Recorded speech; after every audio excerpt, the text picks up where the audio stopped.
Decembar je bio mjesec najjačih muđinih serijala. U pitanju je GTA 5 nakon dužeg niza godina i svima dobro poznati Vlogmas. Zbog toga su svi jedva čekali taj mjesec kako bi uživali u pomenutom kontentu. Međutim, sredinom decembra dešava se i blago razočarenje. Vlogmas djelimično počinje da smara publiku, a GTA 5 trke nisu donijele hype koji se očekivao. Međutim, Muđa je održao obećanje i redovno izbacivao najavljene epizode. I uprkos tome što ništa nije bilo kao očekivano, pregledi su opet bili dobri. Zbog toga sam odlučio sabrati sve Muđine preglede sa GTA 5 trka u ovom zimskom specijalu. I nakon što sam to uradio, dobio sam ukupnu cifru od 4.700.000 pregleda.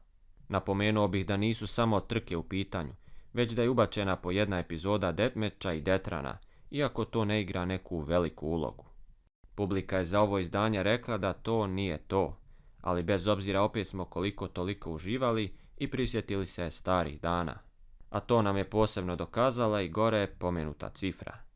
Ovo je bila kratka analiza i reportaža, a do sljedećeg gledanja imate pozdrav od Nedatora. Ćao!